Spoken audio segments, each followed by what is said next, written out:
Hey everyone, Dan Milliken here. We're doing our continuing coverage of the horrible, tragic crash of the PSA regional jet and the Sikorsky Blackhawk helicopter in Washington, D.C. We're going to cover new updates as of this morning. If you're watching much later, of course, things are probably changing. This is a very volatile news situation. But let's cover what we know at this point. All right, we have a Sikorsky H-60 Blackhawk helicopter carrying 3 soldiers.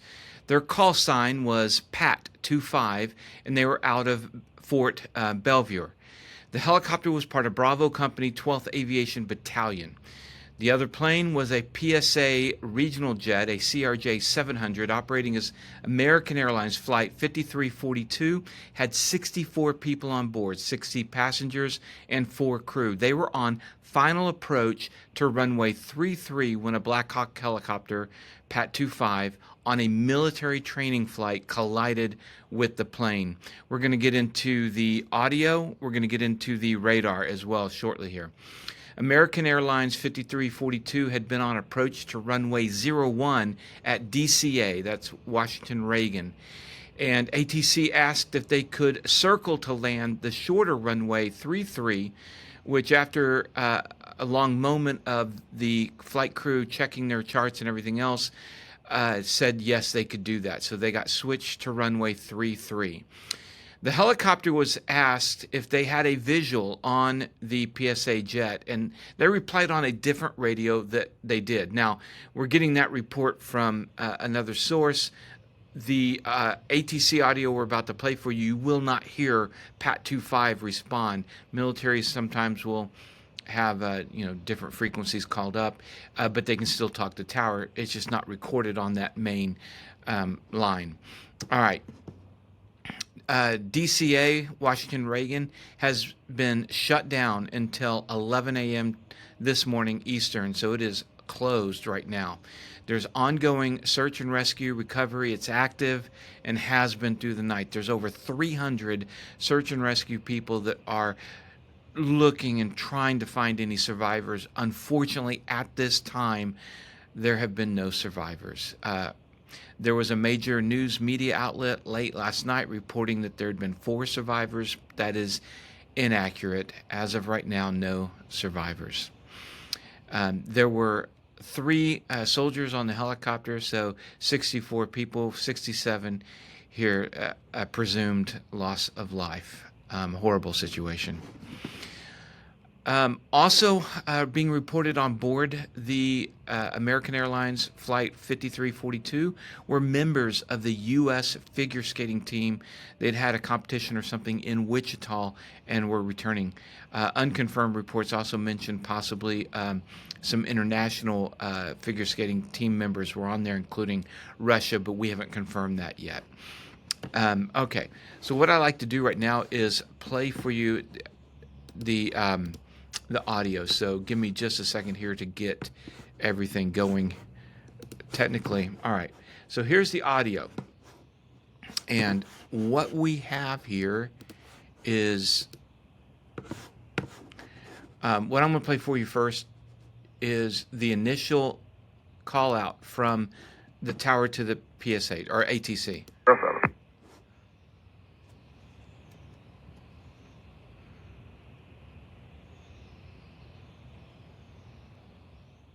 Tower 5342 on Mount Vernon, visual runway 1. Pushing 5342, Washington Tower 1 star 32017, gust 25, can you take runway 33? Pushing 5178, left turn is Sierra ground 17. Okay, so the tower just asked them if they could take runway 33. And they have to check their charts and everything else, and they were able to do that. So here's their response coming up. Yeah, we can do 33 for Blue 6342. Blue 6342 at the Wilson Bridge, thanks for runway 33, runway 33, clear to land. Okay, and that's at... runway 33, runway 33 for land, Blue 6342. All right. Budget 1. So then at 2 minutes later, the tower is clearing the traffic that's taking off runway 01, which is where the PSA flight was originally going to come into.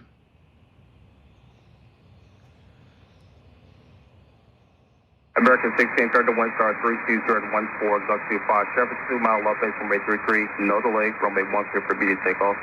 Number 1, clear for takeoff, American 1630. Multiple 7 plus.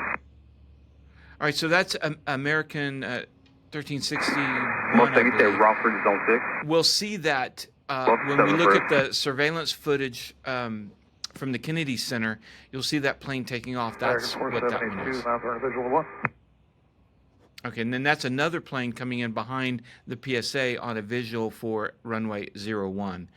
Okay, so now Medevac Air 1 Western Tower, Near House Commodore 29er, not. I'm going to skip forward just about 20 seconds. Pat 25, get the CRJ in flight. There, Pat 25, pass behind the CRJ.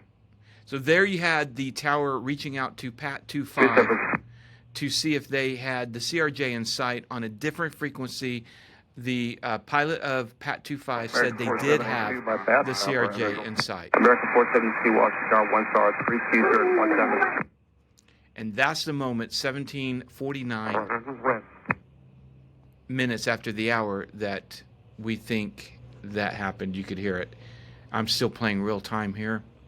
Actually, let's go back. I'll listen to that again just so you can hear that.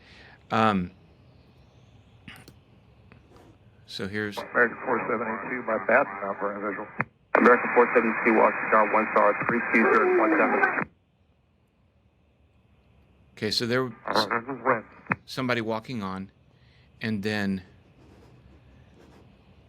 10 seconds later, you hear this. Did you see that? 472. American 3130, go around, turn left in 250, climb maintain 3000. And at that point, tower gets really busy. They have to divert all the incoming traffic. The airport at that point is closed, and they start coordinating search and rescue and recovery. So that is the audio from it. Now let's take a look at the videos. Pulling up, this is the video of the crash. Now we'll just play it in a loop here. It's going to come back around here. This is from the Kennedy Center. And okay, so you see that earlier flight that got released. There is the crash down here. Now, as you see, the Blackhawk is right here coming up on the American Airlines flight and the collision, and you see both everything coming to the Potomac right there. So one more time from the Kennedy Center. That is what we see. There's the Blackhawk again. Okay, in addition to that, we now have radar. Here is the radar. So let's play that. So here you see Pat 25, the helicopter. Here is American 5342 on approach to runway 33 shown here. Now you'll see the red CA, and that means collision alert. So it's showing the radar operator that there is a collision alert there. Now with Pat 25 telling the radar operator, the ATC, that they have them in sight, they think that visual separation is being maintained. Here it is looping again. So here they are starting. This is runway 1. So the American 5342 was coming to here. Now they circle to land right here. They're showing that there's a collision alert on the radar screen. So undoubtedly that's when the ATC reached out. Pat 25, do you have the CRJ in sight? Yes, we do. So then they go on to other things. Now, I'll tell you, I've been learning to fly helicopters, and I've done night flying in helicopters. The light pollution is horrendous. It is really, really hard to see, things. When things are moving, it's a lot easier. But when you're on a collision course, oftentimes because of the angles, there's not hardly any movement, and so it's really easy to lose sight, even with beacons and everything else. I saw some people in the comments of our breaking news report last night talk about how in the world did you not see it with the bright lights and everything else that you see in that Kennedy Center video. Well, those lights are pointing away. The Blackhawk helicopter looks like it was coming from the side. They just, because of the angles, there just might not have been very much movement. There is a ton of light pollution there, especially going into DCA. I've talked to several pilots, airline pilots that fly into DCA, and it is stressful. It is crazy.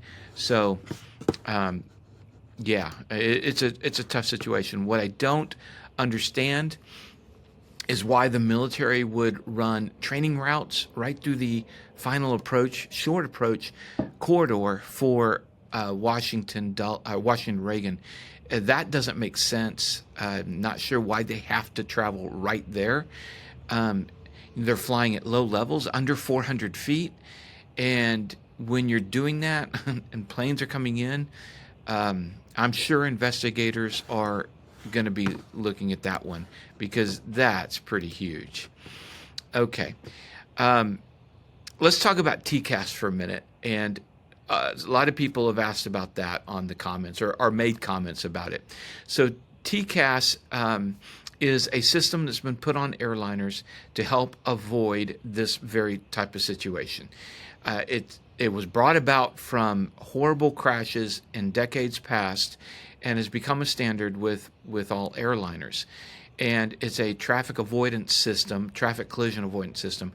And what happens is there's two different kind of levels. There's a traffic advisory, there's a resolution advisory. So when things are not looking, if TCAS computers figure out that, you know what, we got a potential collision here, the TCAS system on the airplanes will alert the flight crew that there is a traffic situation, traffic advisory, and it'll be an oral alert, and so then they can kind of get notice of that. Then, if it becomes more imminent, there's a resolution advisory where in the cockpit you'll have an oral warning saying climb, climb, or descend, descend, and the airline pilots are trained that at that point when you get an RA, you do not have to obey air traffic control. At that point you obey the RA. And so many people in the comments are asking what happened here, why didn't it work?